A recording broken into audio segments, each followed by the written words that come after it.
আসসালামু আলাইকুম ওরহমাতুল্লাহ। আশা করি তোমরা সবাই ভালো আছো। আজকে আমি আলোচনা করব চতুর্থ শ্রেণী প্রাথমিক বিজ্ঞান বইয়ের পঞ্চম অধ্যায় শক্তি। চলো ভিডিওটি শুরু করা যাক। পঞ্চম অধ্যায় শক্তি। আমরা এই অধ্যায়ের পাঠটি আগে পড়ব, তারপরে যত ছক আছে, তারপর অনুশীলনী আছে, অনুশীলনীর সমাধানগুলো করব। চলো আমরা আগে পাঠটি পড়ি। তৃতীয় শ্রেণীতে আমরা বিভিন্ন শক্তি সম্পর্কে জেনেছি। আলোক শক্তি আমাদেরকে দেখতে সাহায্য করে, শব্দ শক্তি আমাদের শুনতে সাহায্য করে, বিদ্যুৎ শক্তি আমাদের বিভিন্ন বৈদ্যুতিক যন্ত্রপাতি চালাতে সাহায্য করে, তাপ শক্তি রান্নার কাজে ব্যবহৃত হয়। শক্তির বিভিন্ন ধরন বা রূপ আছে। চারপাশ থেকে আমরা শক্তির বিভিন্ন রূপ খুঁজে বের করতে পারি।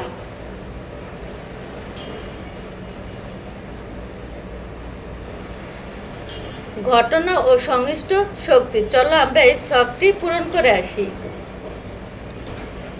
বজ্রপাত বা বিদ্যুৎ চমকানো, আলোক শক্তি, বিদ্যুৎ শক্তি ও শব্দ শক্তি, বৃষ্টিপাত ও পরিবেশ শীতল হওয়া, তাপ শক্তি, টিনের চালে বৃষ্টি বা শিলা পড়া, শব্দ শক্তি, বাতাস ও গাছপালা নড়া ও নুয়ে পড়া, গতিশক্তি।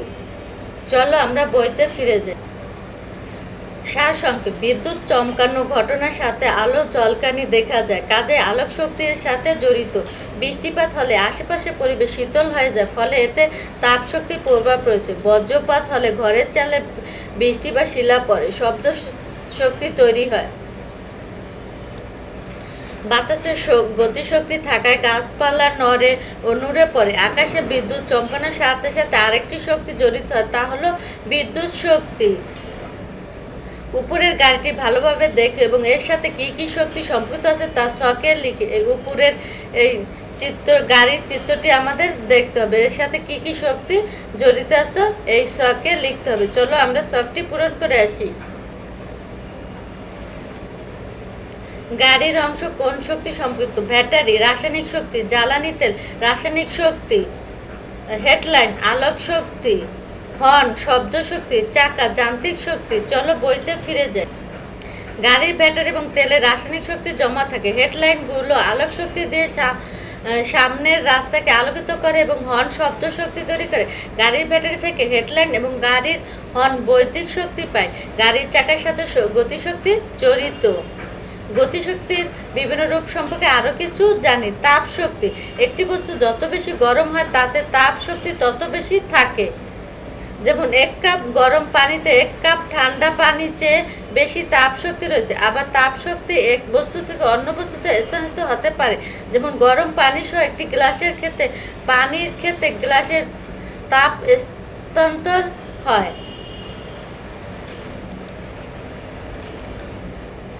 আলোক শক্তি: এটি আমাদের দেখতে সহায়তা করে এবং এই শক্তি এক জায়গা থেকে অন্য জায়গায় অনেক দূর পর্যন্ত স্থানান্তর হতে পারে। যেমন সূর্য থেকে আলো অনেক দূর পর্যন্ত অতিক্রম করে পৃথিবী এসে পৌঁছায়। বিদ্যুৎ শক্তি: আমরা বিদ্যুৎ শক্তি দেখতে না পেলেও এটি যে আছে তা বুঝতে পারি। লোডশেডিং হলে বাসায় কোনো বৈদ্যুতিক যন্ত্রপাতি চালানো যায় না। আবার ব্যাটারি চার্জ শেষ হলে বাসার দেয়াল ঘড়ি ও বিদ্যুৎ চালিত খেলনাগুলো চলে না।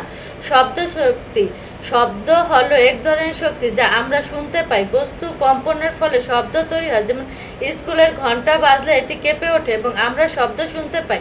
রাসায়নিক শক্তি: আমরা খাবার খেলে শক্তি পাই। এই শক্তি খাদ্যে রাসায়নিক শক্তি হিসাবে জমা থাকে। একইভাবে জ্বালানি তেল, কাঠ, গ্যাস, কয়লা ও ব্যাটারিতে রাসায়নিক শক্তি জমা থাকে। গতিশক্তি: গতিশক্তি বস্তুর গতির ফলে শক্তি পায়। দৌড়িয়ে লাফ দিলে, সাইকেল চালালে বা উড়োজাহাজে উড়ালে সময় গতিশক্তি তৈরি হয়। কোনো বস্তুর গতি যত দ্রুত তার গতিশক্তি তত বেশি। স্থির শক্তি হলো এমন একটি শক্তি যা কোনো বস্তুর অবস্থানের কারণে জমা থাকে। যেমন একটি গাড়ির পাহাড়ে চূড়ায় থাকে, তখন এটি ভূমির চেয়ে উপরে থাকার কারণে এটি স্থির শক্তি জমা থাকে। ছবির মতো অবস্থায় গাড়ির বন্ধ থাকলে তা নিচের দিকে চলতে থাকে। বন্ধ অবস্থায় চলমান গাড়ির শক্তি উৎস হলো এর ভেতরে জমা থাকা স্থির শক্তি। কাগজের টুকরা সহ একটি রাবার ব্যান্ডকে টেনে ধরলে তাতে স্থির শক্তি জমা হয়। রাবার ব্যান্ডকে ছেড়ে দেওয়া হলে সেই স্থির শক্তি গতিশক্তিতে রূপান্তর হয়। ফলে রাবার ব্যান্ডের সাথে সাথে কাগজের টুকরাটি গতিবেগ প্রাপ্ত হয়। কাগজের টুকরা এক বেগ পাওয়ার কারণ হচ্ছে রাবারে জমা থাকা স্থির শক্তি। অনুরূপভাবে সংকুচিত স্প্রিং এর সাথে একটি কাঠের টুকরা থাকলে সেখানে স্থির শক্তি জমা থাকে। পরবর্তী স্প্রিংয়ে ছেড়ে দিলে কাঠের টুকরাটি গতিপ্রাপ্ত হয়। চলো আমরা এই ছকটি পূরণ করে আসি। শক্তির রূপ, বৈশিষ্ট্য। শক্তির রূপ, বৈশিষ্ট্য। আলোক শক্তি, এটি সোজা পথে চলে এবং আমাদের দেখতে সাহায্য করে। তাপ শক্তি, এটি কোনো বস্তুকে গরম করে এবং অণুগুলো গতি বাড়িয়ে দেয়।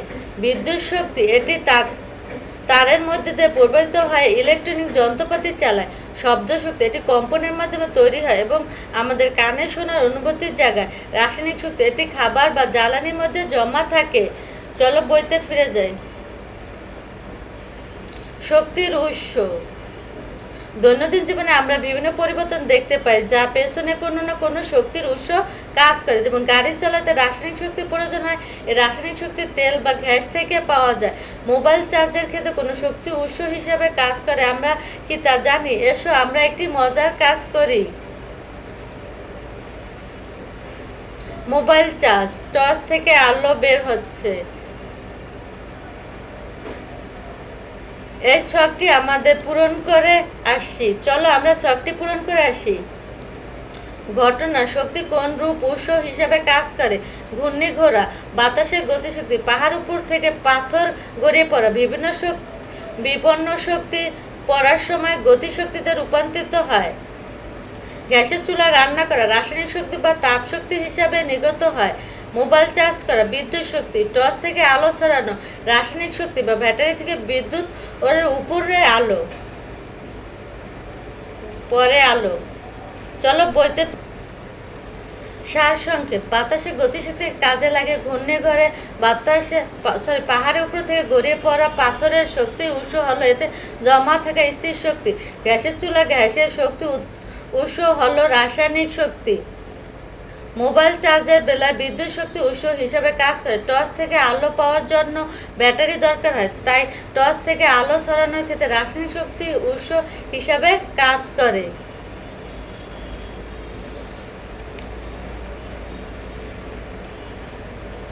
বিদ্যুৎ উৎপন্নের পদ্ধতি। চলো আমরা এই ছকটি পূরণ করে আসি। বিদ্যুৎ উৎপাদনের পদ্ধতি ও শক্তির উৎস বাদ দিয়ে পানির স্রোত বা প্রবাহ, জলবিদ্যুৎ। বায়ুকলের সাহায্যে বায়ু প্রবাহ বা বাতাস। জেনারেটরের সাহায্যে যান্ত্রিক শক্তি, জ্বালানি বা বাষ্পের মাধ্যমে প্রাপ্ত। সৌরকোষের সাহায্যে সূর্যরশ্মি বা আলোক শক্তি। চলো বইতে ফিরে যাই। সারসংক্ষেপ, বাঁধ দিয়ে আটকে রাখা পানিতে স্থির শক্তি জমা থাকে।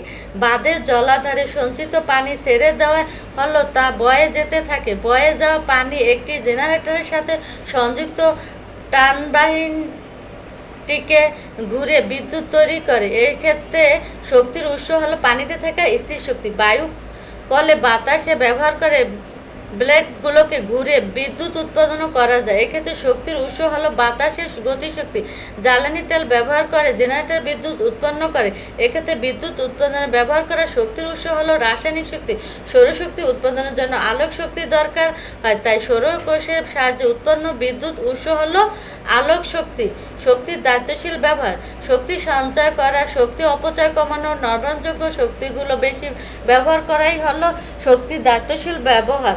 এক্ষেত্রে শক্তিকে এমনভাবে ব্যবহার করতে হবে যা আমাদের স্বাস্থ্য এবং পরিবেশের জন্য ভালো। শক্তির নাম। চলো আমরা এই ছকটি পূরণ করে আসি।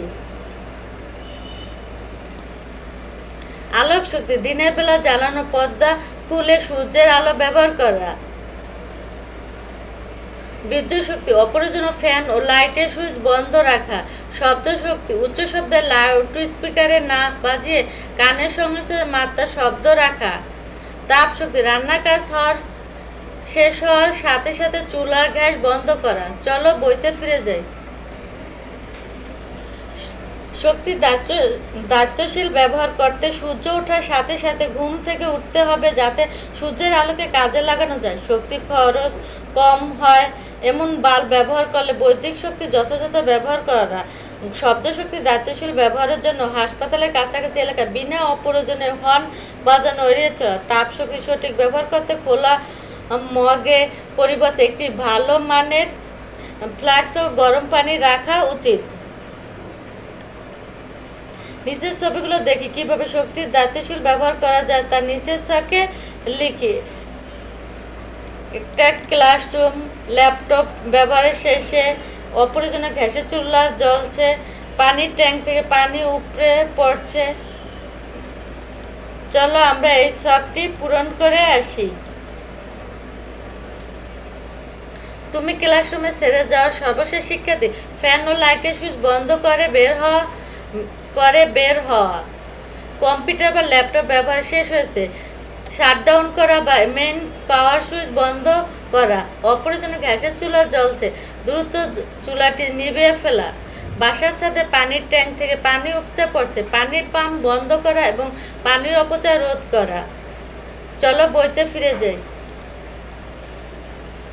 সারসংক্ষেপ: প্রতিটি পরিস্থিতিতে শক্তি দায়িত্বশীল ব্যবহার করা উচিত। যেমন আমাদের মধ্যে কেউ ক্লাসরুমে ছেড়ে যাওয়ার সর্বশেষ শিক্ষার্থী হলো ক্লাস থেকে বের হওয়ার আগে সবগুলো বাতি এবং পাখা বন্ধ করে যাওয়া। এতে শক্তির অপচয় হবে না। কম্পিউটার বা ল্যাপটপ ব্যবহার শেষ হলে বিদ্যুৎ খরচ বাঁচাতে আমরা কম্পিউটার বন্ধ করে রাখবো। রান্না শেষ হবার সাথে সাথে গ্যাসের চুলা বন্ধ করব। অপ্রয়োজনীয় চুলা জ্বালিয়ে রাখবো না। পানির পাম্প করার জন্য শক্তি প্রয়োজন হয়, তাই বাসার ছাদে পানির ট্যাঙ্কে পানি উপচে পড়লে শুরু করলে সাথে সাথে পানির পাম্প বন্ধ করে দেব। শক্তি দায়িত্বশীল ব্যবহার সম্পর্কে আরও কিছু জানি। অভ্যাস ও আচরণ পরিবর্তন করে শক্তির অপচয় কমিয়ে আনা যায়। যেমন ভোরে ঘুম থেকে উঠে লাইট জ্বালানোর পরিবর্তে জানালার পর্দা সরিয়ে সূর্যের আলো ঘরকে যেমন আলোকিত করা যায়। জানালা খোলা থাকলে ঘরের বাতাস সহজে চলাচল করতে পারে। বিদ্যুৎ খরচ কমাতে কম শক্তি লাগে এমন বৈদ্যুতিক যন্ত্রপাতি ব্যবহার করা উচিত। দরকার না হলে থাকলে বৈদ্যুতিক যন্ত্রপাতি বন্ধ করা।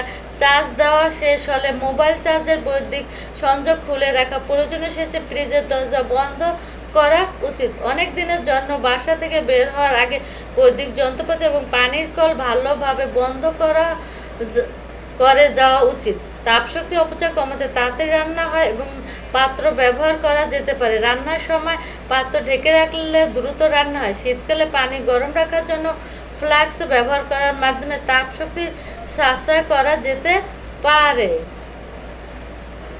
সঠিকভাবে শক্তি ব্যবহার করার জন্য যথাযথ প্রযুক্তি ব্যবহারে মানসিকতা তৈরি করা দরকার। যেমন জীবাণুনাশক জ্বালানির উপর নির্ভরতা কমানোর কারণে জ্বালানির পরিবেশ দূষণ ঘটায়। রাসায়নিক শক্তি সঠিক ব্যবহারের জন্য জৈব জ্বালানি ও রিচার্জেবল ব্যাটারি ব্যবহারে বাড়াতে চেষ্টা করা। সৌর এবং জলবিদ্যুতের মতো নবায়নযোগ্য শক্তি ব্যবহার বাড়ানো। ব্যক্তিগত গাড়ির বদলে গণপরিবহন ব্যবহার করা। সাইকেল ব্যবহার করা সম্ভব হলে পায়ে হাঁটার মাধ্যমে আমরা শক্তি সাশ্রয় করতে পারি। সহপাঠী এবং আশেপাশের মানুষকে শক্তির দায়িত্বশীল ব্যবহার সম্পর্কে সচেতন করা প্রয়োজন। সহনশীল মাত্রার চেয়ে জোরালো শব্দ দূষণ তৈরি করা যায়, কানে শোনা ক্ষমতা কমায় এবং মানসিক স্বাস্থ্যের ক্ষতি করে। গাড়ি চালানোর সময় বিশেষ করে হাসপাতাল, স্কুল এবং আবাসিক এলাকার অপ্রয়োজনীয় হর্ন বাজানো উচিত নয়। উচ্চস্বরে গান বাজানো উচিত নয়। অনুশীলনী। এখন আমরা অনুশীলনীর সমাধান করব। 1 নম্বর, স্কুলের ঘন্টা বাজে কোন শক্তি উৎপাদন হয়? আলোক শক্তি, রাসায়নিক শক্তি, শব্দ শক্তি, স্থির শক্তি। উত্তর হবে শব্দ শক্তি।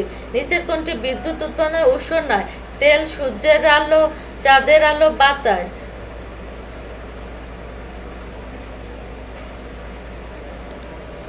উত্তর হবে বাতাস। রাসায়নিক শক্তি কোথায় পাওয়া যায়? Horn, torch light, battery, cycle. Battery. নিচের কোনটি শক্তির দায়িত্বশীল ব্যবহার নয়? জানালার পর্দা সরিয়ে আলো ব্যবহার, অপ্রয়োজনীয় গ্যাসের চুলা জ্বালিয়ে রাখা, রিচার্জেবল ব্যাটারি ব্যবহার, ফ্রিজের দরজা দ্রুত বন্ধ করা। উত্তর হবে অপ্রয়োজনীয় গ্যাসের চুলা জ্বালিয়ে রাখা। শূন্যস্থান পূরণ। ড্যাশ শক্তি আমাদের শুনতে সাহায্য করে, শব্দ শক্তি আমাদের শুনতে সাহায্য করে, উচ্চ স্থান থেকে লাফ দিলে গতি শক্তি তৈরি হয়, গরম পানি ফ্লাক্স ব্যবহারে ড্যাশ শক্তির অপচয় কমে, তাপ শক্তি। বাম পাশের সাথে ডান পাশে মিল করি, বাম পাশের সাথে ডান পাশে মিল কত, এক বস্তু থেকে অন্য বস্তুতে সহজ স্থানান্তর হওয়ার শক্তি হলো তাপ শক্তি। ফ্রিজের দরজা বেশিক্ষণ খোলা না রাখা ভালো অভ্যাস। তেলে জমে থাকা শক্তি হলো রাসায়নিক শক্তি। বাদ দিয়ে আটকে রাখা পানিতে জমা শক্তি হলো স্থির শক্তি। 4 নম্বর আছে সংক্ষিপ্ত উত্তর এবং প্রশ্ন। চলো সংক্ষিপ্ত প্রশ্নেরগুলোর উত্তরগুলো জেনে আসি। রাসায়নিক শক্তি কি? উত্তর, খাবার, তেল, কয়লা বা ব্যাটারির মতো পদার্থ যে শক্তি জমা থাকে তাকে রাসায়নিক শক্তি বলে। বিদ্যুৎ শক্তি বিভিন্ন উৎসের নামগুলো কি কি? উত্তর, বিদ্যুৎ শক্তি বিভিন্ন উৎসগুলো হলো তেল, সূর্যের আলো, বাতাস, পানির স্রোত এবং জেনারেটর।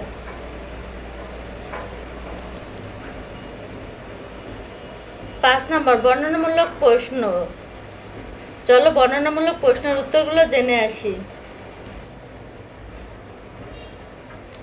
গতিশক্তি বা স্থির শক্তি বলতে কি বুঝি তা উদাহরণ সহ ব্যাখ্যা করো।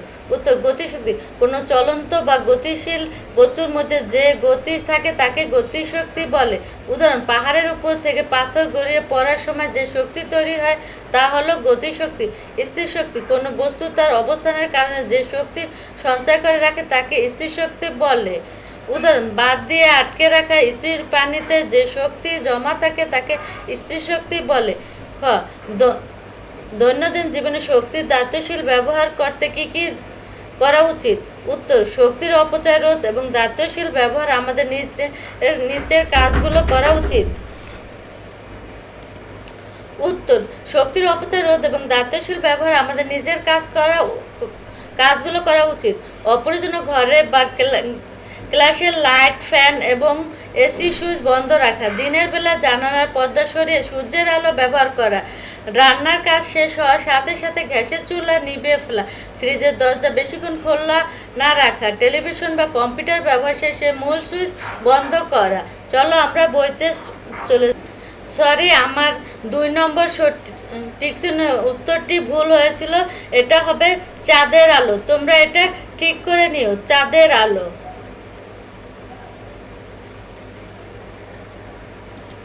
আজকের মতো এ পর্যন্ত। পরবর্তী অধ্যায়ের সমাধান নিয়ে খুব শীঘ্রই তোমাদের সাথে দেখা হবে। আল্লাহ হাফেজ।